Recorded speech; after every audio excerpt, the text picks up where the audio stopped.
Hello, fellettes. We are doing an oil change.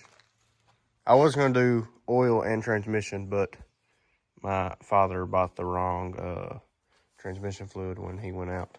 But we'll just be doing a basic oil change on a 2007 Toyota Yaris. Here's the things you will need for oil and transmission.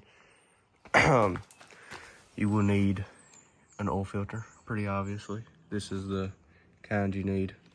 I got Fram just because it's cheapest.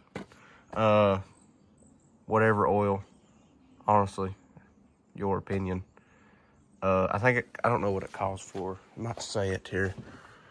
5W30. 5W30. Honestly, oil's oil to me.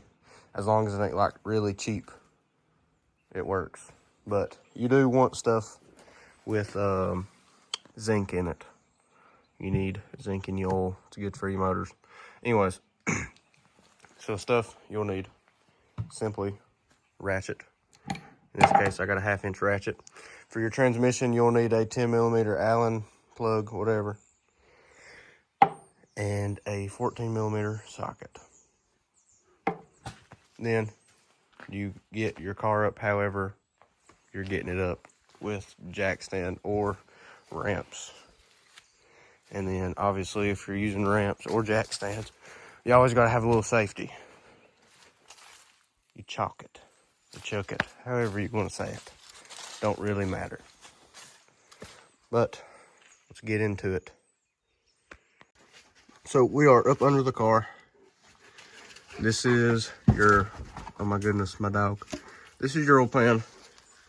It's kind of hard to do this. Your socket, 14mm, your thingy-majigger, that thing.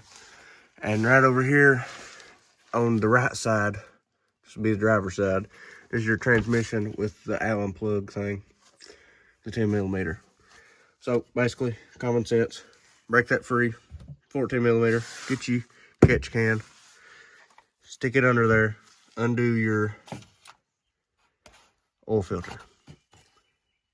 Then hopefully I can get this thing undone with my hands, because I don't know where my thingy's at, my strap thing. Yep. Okay, I broke the nut free. Hopefully oil don't go everywhere, and I'm professional at this. Frick.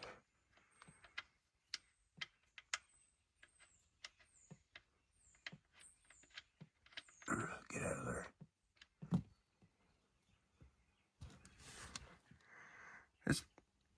I don't see nothing. It looks pretty good. Just a little black. I'm just gonna set that over there to the side somewhere. It's a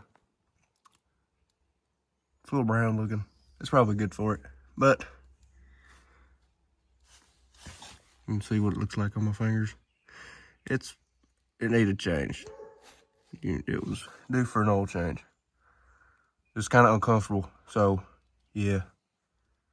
I'm just gonna let this drain out and do the thingy, my oil filter. All right, I got the, oops, sorry.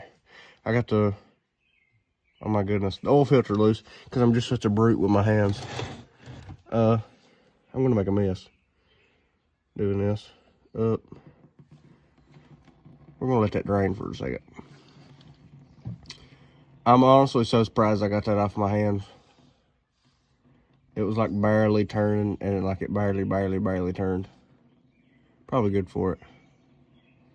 But don't get all over me, please. I mean, it's fine, just I don't want it in my face.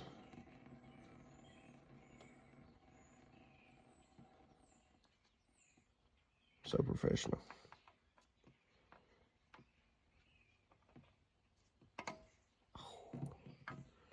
So we're just gonna rest that right there in our thing.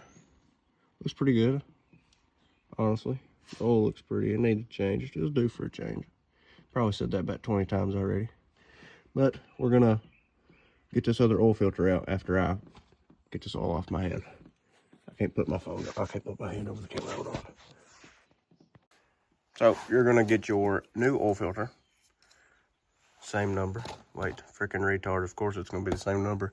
Anyways, you're gonna get some old oil off your oil that just came out. Get some, put it around your seal. So when you put it on there, it seals really good. Some people fill their oil filter up with oil. It's whatever. Don't really matter. This ain't a race car. I don't really care. But get some oil on there. Then you're gonna stick it up in there, hand tight. Do not put one of the little things on here and tighten it down. That's a nightmare. Don't do that. Hand tight, tight as you can get it with your hand. That's all you need. And make sure you put your bolt back in your drain plug or your oil pan. My bad. Put your plug back in your oil pan. Do not forget. All right, guys. Got the oil filter back on, hand tight, and got the bolt back in. Let me show you how much y'all need to. If I can do this with 2 hands here. You got it. Right here. That's all you need. Boom. Right there. Just a little bit. That's all you need. Don't over tighten this. It's a nightmare. Do not do it. And now, all we gotta do is go to the top of the car, fill it with oil, and yeah, we're good to go. All right, we've made it to the top of the vehicle. Final step. Excuse my dog. He wants to be petted on him. Ignore him. Get off me. You gotta take your cap off. Don't lose your cap. Right here. Boom. Setting it right here on my battery. Visibly see it. Anyways, you're gonna grab your closest funnel. Make sure you wipe it out because it's probably been sitting for about 20 years. And then you're gonna grab the first oil you see.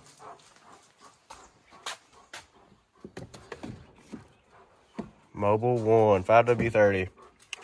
And simple as this.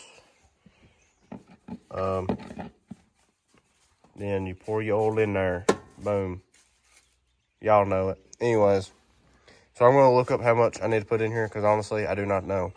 And I will tell you. All right. So it calls for 3.9 quarts.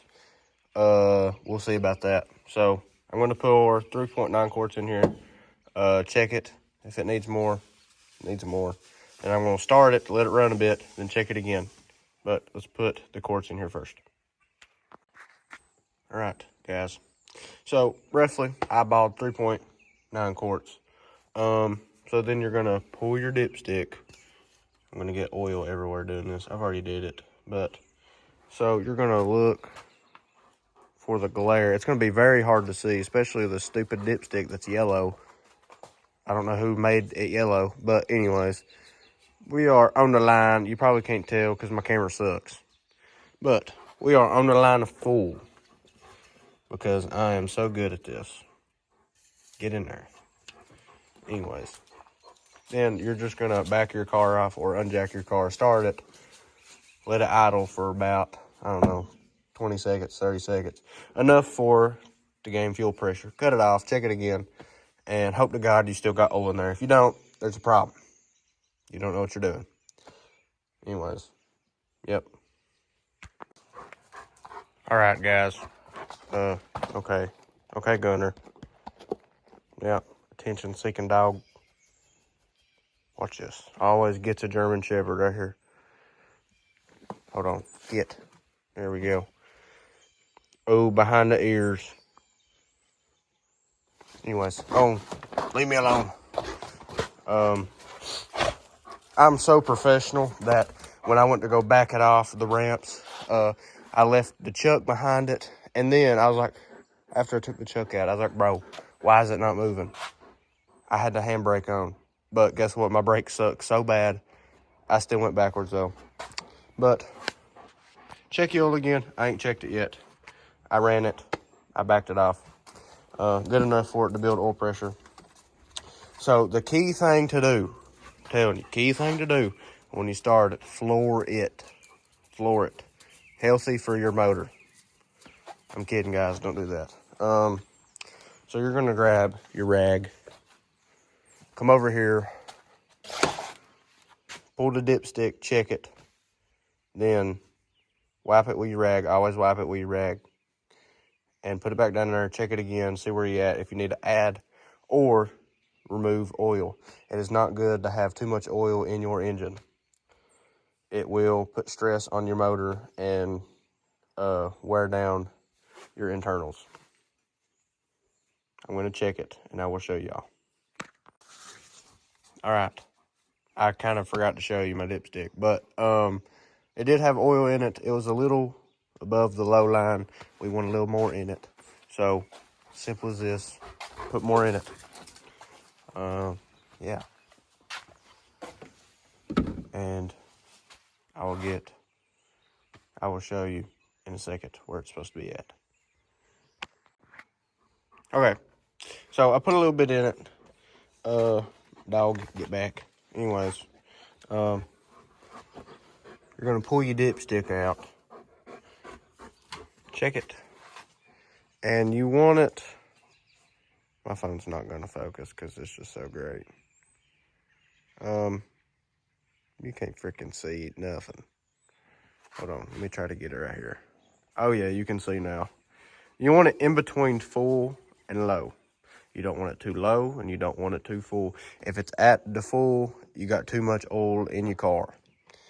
So we're right in between, right where we want to be. And most of the time, as you drive your car, well, say about 5 minutes, your oil might go down. So you want to check it after you first drive, just in case you have too little oil in your car, because it might get to places, instead of like starting it for 30 seconds, build oil pressure, it might have not got to everywhere it's supposed to go, and you lose oil in your oil pan. So, and when you have it on your jack stand or whatever, when you check it, you're not going to get an accurate reading of it because, one, your motor's tilted and your dipstick's not going to get the accurate reading. You just want to see if there's oil in it before you start it, if it's going to read on the dipstick at all. Then you back it off, start it, then you check it, then make sure it's in the right place. You want it in between the low and the full. You don't want it too low and you don't want it too full. Well, that's going to do it for this. Professional as always. And you always want to wipe off all the oil. You got to wipe it all off. As you can tell, I do it every time. Oh, wait. See y'all.